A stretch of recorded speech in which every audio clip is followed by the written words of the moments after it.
Sir, Bihar की राजनीति जिस तरीके से उथल पुथल ले रहा है, उस पे आपका क्या योगदान रहा है? मैं तो 16 वर्षों से जेल में था। सब देख रहे थे, मंजर शांत था। एक तो मेरे निकलने के बाद ही उथल पुथल शुरू हो गया, वो तो मैंने देखा। तो आप सब इसके गवाह हैं। अब मैं तो कोई अभी फैसला लिया नहीं था।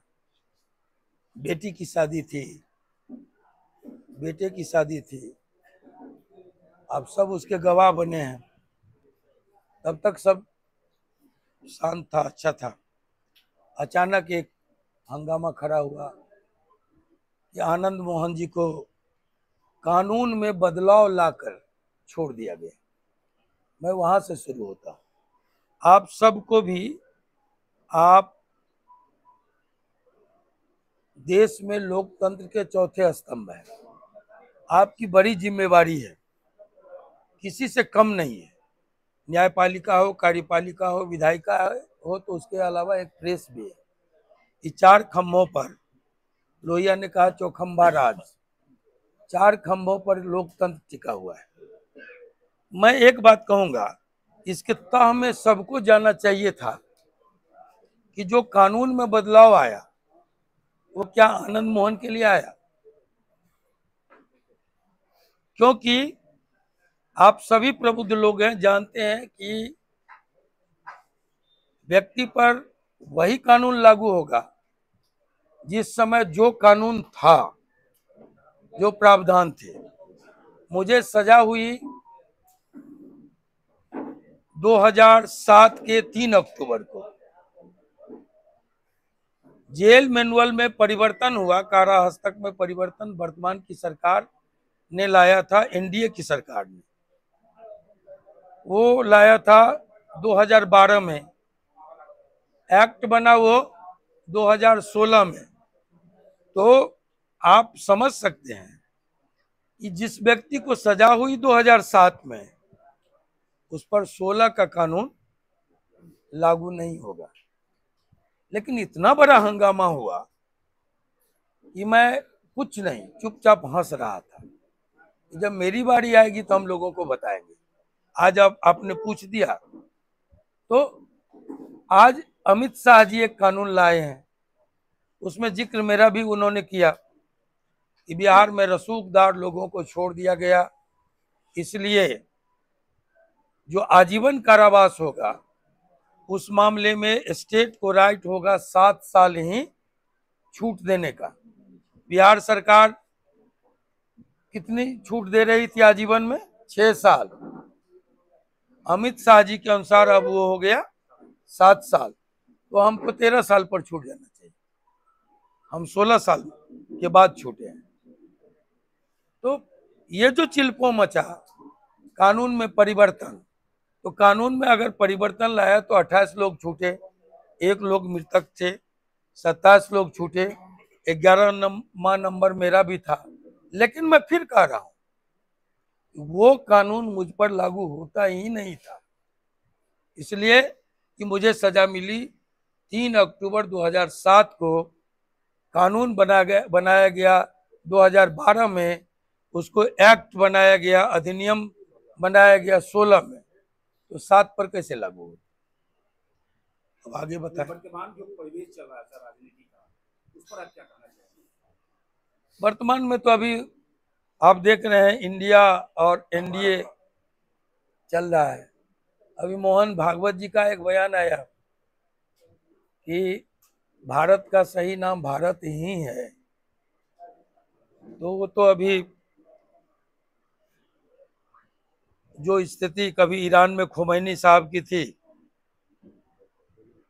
धर्मगुरु के नाते, आज वही स्थिति मोहन भागवत जी की है। जैसे ही हमने दिल्ली में सुना, हम दिल्ली में थे, कि इंडिया नहीं भारत, हमने कहा कि अब ये भारत इंडिया का नाम बदला जाएगा। फिर लोगों से, आप लोगों के माध्यम से और बाजार में बहुत जोरों की चर्चा है। ये जो सत्र लाया गया है उसमें वन नेशन वन इलेक्शन, पहले ये चर्चा थी। अब ये चर्चा है कि इसमें भारत का नाम, इंडिया का नाम भारत किया जाएगा। नहीं, वो इंडिया हटाया जाएगा, सिर्फ भारत रखा जाएगा। मैं एक बात कहूं कि हम चेंज लाए, बदलाव नियति है, जितना बदलाव आवे सही दिशा में बदलाव आए अच्छा है, लेकिन ये नाम बदलने से बहुत कुछ नहीं मिल जाता, हासिल हो जाता है। कभी जो लोग कहते हो अंग्रेजी का नाम है, अंग्रेजों का नियम दिया हुआ नाम है, उनसे मैं कहूंगा कि अगर इंडिया, उसका एक एक शब्द का क्या अर्थ है वो आप लोग ज्यादा जानेंगे हमसे। मैं तो अभी उसमें माथापच्ची भी नहीं किया। इंडिया क्यों नाम रखा है अपोजिशन के लोगों ने अपने गठबंधन का, लेकिन उसके विपरीत जो एनडीए बना है उसका अंग्रेजी नाम है नेशनल डेमोक्रेटिक अलायंस, वो भी अंग्रेजी नाम है। तो नाम बदलने वालों को इस पर भी ध्यान देना चाहिए। दूसरी बात कि हम कहाँ कहाँ बदलेंगे, president of India, reserve bank of India, आपने कुछ कार्यक्रम चलाए, make in India, startup India, signing India, digital India, पता नहीं क्या क्या सब, तो कितने नाम चेंज किए जाएंगे। ये बहुत सुखद स्थिति नहीं है। मैं ऐसा मानता हूं कि जो अंग्रेजी में लोग इंडिया कहते थे और हिंदी में उसी को लोग भारत कहते थे, पता नहीं क्या ये लोग चाहते हैं। दूसरी बात की कहा वन नेशन वन इलेक्शन, विविधता में एकता हमारी भारत की मूल आत्मा है। यहाँ हजारों जातियां हैं, यहाँ दर्जनों धर्म हैं,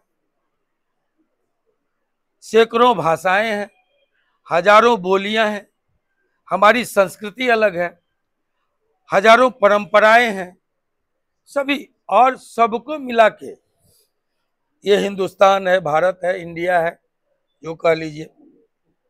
ये वो गुलशन है जिसमें गेंदा भी है, गुलदौदी भी है, चंपा भी है, चमेली भी है, गुलाब भी है, अड़हुल भी है, धतूर भी है।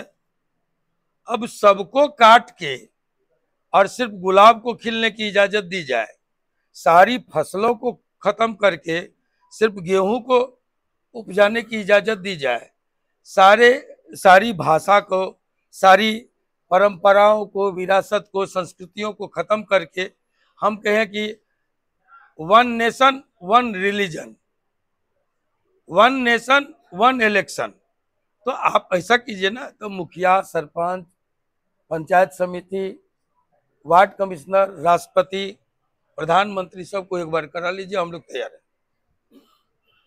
अगर ये संभव है तो हम लोग तैयार हैं, तैयार होना चाहिए। पैसा कम खर्च होगा, एक बार चुनाव हो जाएगा। उदयनिधि स्टालिन का सनातन धर्म को लेकर जो बयान आया, उसके बाद आज जगदानंद सिंह ने भी कह दिया कि जो धर्म, वर्ग और जाति में बांटता हो वह धर्म नहीं है, और सनातन पर उन्होंने फिर टिप्पणी की। देखिए, एक बात मैं कहूं, धर्म की परिभाषा व्यापक है। धर्म कहते हैं कि सैनिक का धर्म है सीमा पर शहादत देना, बॉर्डर की हिफाजत करना। किसान का धर्म है खेती करना, लोगों का पेट पालना। व्यवसायियों का धर्म है विनिमय करना, एक सामान यहाँ से उठाए वहां दिए, अच्छा व्यापार। उसी तरह राजनीति का धर्म है कि आप कुशल शासन दीजिए, अच्छी व्यवस्था दीजिए, कानून लाइन ऑर्डर दीजिए।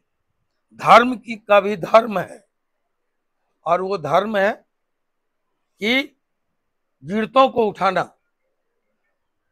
पद दलितों को गले लगाना, और धर्म के व्यापक, जहां पर हम अन्याय हो रहा है तो अधर्म है, सत्य के लिए लड़ रहे हैं तो धर्म है। धर्म की व्यापक परिभाषा है। धर्म सिर्फ भजन नहीं है, धर्म सिर्फ कीर्तन नहीं है। धर्म का मतलब ये भी नहीं कि सिर्फ चंदन लगा लिए, टीका लगा लिए, चाहे ये रुद्राक्ष पहन लिए, ये धर्म है। धर्म का मतलब ये नहीं कि जाली टोपी पहन लिए, मस्जिद में अजान पढ़ दिए तो वही धर्म हो गया। धर्म है मुसल्लम ईमान। वहां कहाँ खड़े होते हैं आप, वो देखना होगा। इस्लाम ये कहता है धर्म और राजनीति का घालमेल जहां भी कहीं हुआ है, देश के लिए नुकसानदेह हुआ है। धर्म कहता है मोक्ष, ईश्वर से जोड़ने का। धर्म ये नहीं कहता है कि आप संसद में कहिए जय श्री राम। धर्म वहां पर आप नारा लगाइए और वहां धर्म का भाषण दीजिए। धर्म के भाषण और उपदेश के लिए मंदिर है, मठ है, गुरुद्वारे हैं। ये तकरीर के लिए मुसलमानों के लिए मस्जिद है, इमाम बाड़ा है, वहां जाइए। लेकिन आज ये जो धर्म का घालमेल किया जा रहा है, ये खतरनाक है। डॉक्टर लोहिया ने कहा कि धर्म दीर्घकालीन राजनीति है और राजनीति अल्पकालीन धर्म है। लेकिन हम अब भगवान जी को, राम जी को लगा दें वोट मांगने के लिए। अब कलाम साहब ने सूत्र दिया, इसरो के वैज्ञानिकों ने मेहनत की। अब जब चांद पर लोग गए तो कहा वहां शिव केंद्र बना दो। भाई शिव केंद्र चांद पर क्यों बना दे? मानसरोवर बंधक है, कैलाश शिव जी का स्थान है। जरा आप हिम्मत करें, चीन से या तो कूटनीतिक स्तर पर बातचीत से, या फिर नहीं मांगे तो आंख दिखा दे। मानसरोवर कब्जा कीजिए। शिव केंद्र तो है पर परमानेंट, शिव का आवास है। वहां तो कलाम साहब का नाम रख देते तो बेहतर होता। ये जो घालमेल है, इसके खिलाफ आज न कल जिस भी भाषा में हो लोगों को बोलना पड़ेगा। अब मैं एक बात उठाऊं आपके बीच कि राजे रजवाड़े खत्म कर दिए गए। मैं अभी बोला राजतंत्र खत्म हो गया, अंग्रेजों को हमने खदेड़ दिया। जो पॉलिटिकल पार्टियां हैं अगर अपने अंदर चुनाव न कराए तो संस्था अवैध है। तो नागपुर की संस्था में आज तक चुनाव क्यों नहीं हुआ? 77 वर्ष की आजादी के बाद, इस देश में लोकतंत्र के बाद नागपुर में चुनाव क्यों नहीं हो रहा है? एक बड़ा सवाल है। आज न कल लोग इस सवाल को उठाएंगे। ये अब वो जमाना नहीं है, बहुत डिजिटल जमाना है। सारे RTI लगाते हैं लोग, एक से एक बातें आ जाती है। जमाना एडवांस हो गया। दूसरे को आप चुनाव का उपदेश दीजिए। अब परोक्ष रूप से आप दिल्ली के पर रायसीना पर आज कहता परिवारवाद बहुत खराब चीज। हम पर भी लांछन लगता है कि पत्नी भी MP थी, MLA थी, बेटा भी MLA है, आनंद मोहन भी MLA MP रहे। लेकिन मैं कहता हूं इस देश में अगर कोई परिवारवाद है जिसका पूरी रायसीना की पहाड़ी पर कब्जा है, वह है संघ परिवार। राष्ट्रपति उसके, प्रधानमंत्री उसके, उपराष्ट्रपति उसके, कई प्रांतों के मुख्यमंत्री उसके। और आपको ये कौन, ओम बिरला, उसके, विभिन्न प्रांतों के राज्यपाल उसके। एक परिवार चल रहा है इस देश में, संघ परिवार। हमारा परिवारवाद नहीं है। अगर कोई व्यक्ति शासन में हो, सत्ता में हो, अपने लूले लंगड़े बकलोल ढकलोल बेटों को उठा के और सत्ता का उपयोग करके किसी के सर पर थोप दे तो उसको कहते हैं परिवारवाद। लेकिन इस देश का उदाहरण है, मेरा भी उदाहरण है। राणा सांगा लड़ा, बेटा उदय सिंह लड़ा, उनका बेटा महाराणा प्रताप लड़ा, उनका बेटा अमर सिंह लड़ा। मेरा दादा राम बहादुर बाबू, जिनको कोशिका गांधी कहते थे, वो अंग्रेजों के खिलाफ लड़ा। मेरे बड़े बाबूजी पद्मानंद सिंह ब्रह्मचारी लड़े, मेरे दूसरे दादाजी जंग बहादुर बाबू लड़े, हमारे पिताजी सच्चिदानंद बाबू लड़े, आनंद मोहन लड़ा, आप इसके गवाह हैं। और जब मैं जेल में था तो लवली आनंद भी लड़ी, जीती, और जेल में रहते चेतन आनंद भी लड़े और जीते, और इसको पब्लिक का मुहर सर्टिफिकेट लेके आया। इसको परिवारवाद नहीं कहते हैं, इसको कहते हैं संघर्षवाद। परिवारवाद इस देश में एक ही चल रहा है, वो है संघ परिवार। जहां चुनाव नहीं होता, जहां नेताओं के चुनाव में कोई लोकतंत्र नहीं है, वहां एक परिवार का लोग उठा उठा के थोपे जा रहे हैं। जहां हम अगर कोई काम करें, हम अगर चुनाव लड़ें, तो आप हमसे पूछेंगे, आयोग हमसे पूछेगा कि आपने कितना खर्च किया। लेकिन धर्म के नाम पर जितना चंदा आ रहा है, कोई ऑडिट नहीं है, कोई हिसाब नहीं है। मैंने कहा शिला पूजन के नाम पर हमारे धार्मिक आस्था का शोषण हुआ।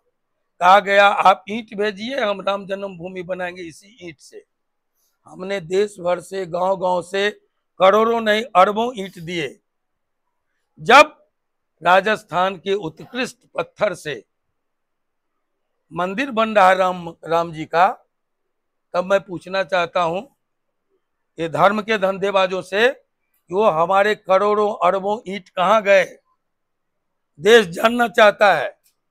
जब आपने कहा कि पटेल के साथ भेदभाव हुआ, पक्षपात हुआ, गांधी ने बड़ी नाइंसाफी की, पटेल की हम सबसे बड़ी, विश्व की सबसे बड़ी प्रतिमा बनाएंगे, और नाम दिया स्टैच्यू ऑफ यूनिटी। और कहा क्या, आप हर व्यक्ति गांव गांव से हमको लोहा दीजिए।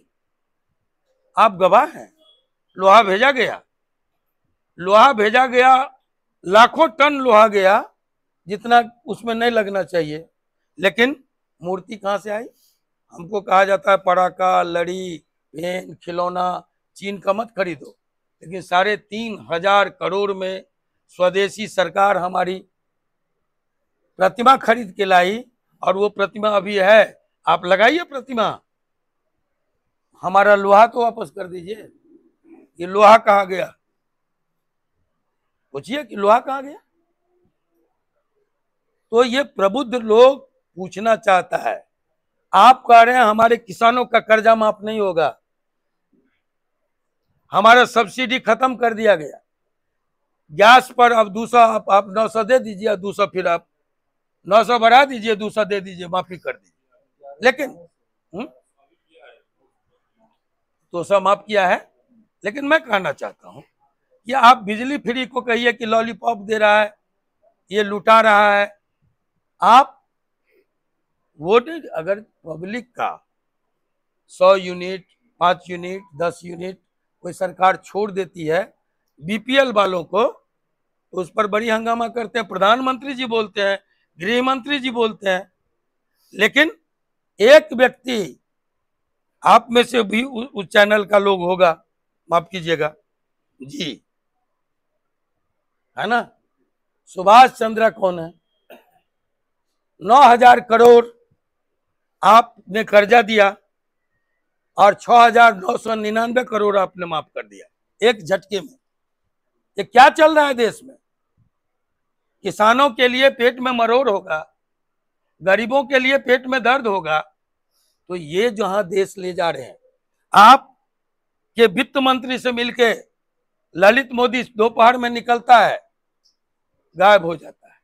नीरव मोदी, माल्या, मेहुल चौकसी, ये अरबों का चूना लगा के इस देश का बैंक लूट के लोग चला गया। अब पाए कहां गए? चौकीदार सजग है, न खाएंगे न खाने देंगे। और आता है किसके यहाँ? हरीश साल्वे, सॉलिसिटर जनरल के यहाँ शादी अटेंड करके चला गया। कहाँ है मुल्क की पुलिस? कहाँ है बात बात में प्रतिपक्ष के नेताओं को सताने वाली सीबीआई कहां है? क्यों नहीं पता था राव को कि मुल्क का एक अपराधी सॉलिसिटर जनरल की शादी में शामिल हुआ, और शादी भी पहली नहीं, दूसरी नहीं, तीसरी शादी। ऐसे रंगीले लोग बैठे हुए हैं ना। तो मुल्क कहां जा रहा है? आज हमने कहा कि हम गरम लरम भाषण करने नहीं आए, आज हम आए हैं आपको समझाने के लिए। हम चंद्रशेखर जी के शिष्य हैं। चंद्रशेखर जी ने कहा कि 1857 की क्रांति हो या गांधी के नेतृत्व में आजादी हो, लोकतंत्र की बहाली हो, मुल्क को जाना कहीं और था, चला कहीं और गया। 85% लोग हम हैं यहाँ बैठे, तो हम समझते हैं एक दो तो मियाँ जी को छोड़ के एक दो तीसरा चौथा होगा कि नहीं, लेकिन मुल्क में 85% हम हैं, 15% में सब है, सिख है, ईसाई है, जैन है, बौद्ध है, सब है। तो कहा जाता है हमको 85% वाले को खतरा है, राष्ट्रपति हमारा है, प्रधानमंत्री आपके जैसे सुरमा भोपाली। हाँ, अब वो कहते हैं ना, ये क्या कहते हैं आपको, ये सब लोकसभा का स्पीकर, तीनों सेना का अध्यक्ष, राष्ट्रपति, उपराष्ट्रपति,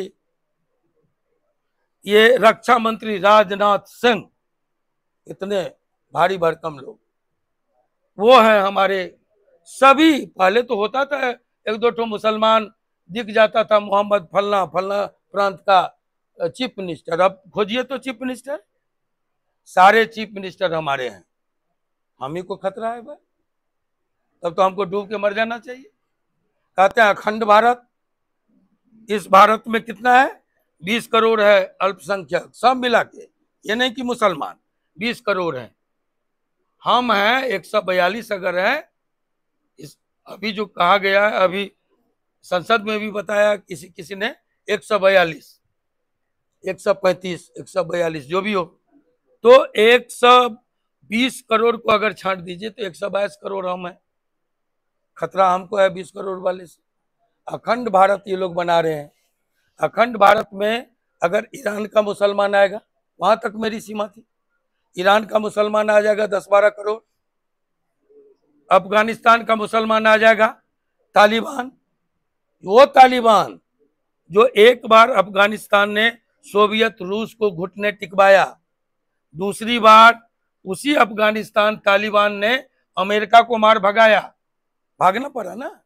इसकी सबसे बड़ी ताकत जो तालिबान सहित अफगानिस्तान आ गया हिंदुस्तान में, तो 10-20 करोड़ वो आ जाएंगे, 22 करोड़ पाकिस्तान आ जाएगा, 20 करोड़ बांग्लादेश आ जाएगा, कुछ श्रीलंका से आ जाएगा, कुछ ये म्यांमार जो है रोहिंग्या जिससे डरे हुए हैं, वहां की सरकार भी डरी हुई है, ये लोग भी कहते हैं रोहिंग्या को घुसने मत दो।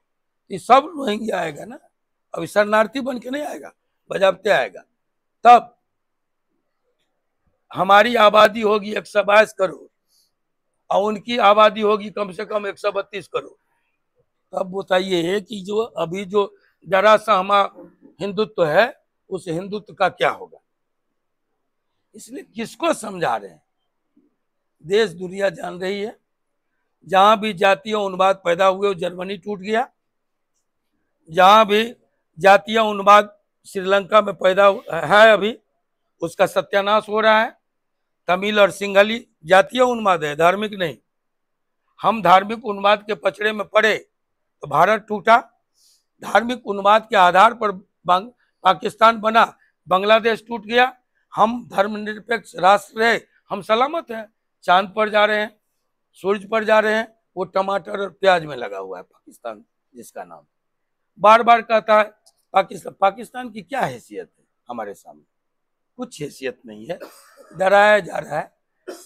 एक पार्टी है, अगर मुल्क में मुसलमान पड़ोस में पाकिस्तान ना हो तो उनकी दुकान पर ताला लग जाएगा। ये सब चल रहा है, इसको समझने जानने की जरूरत है।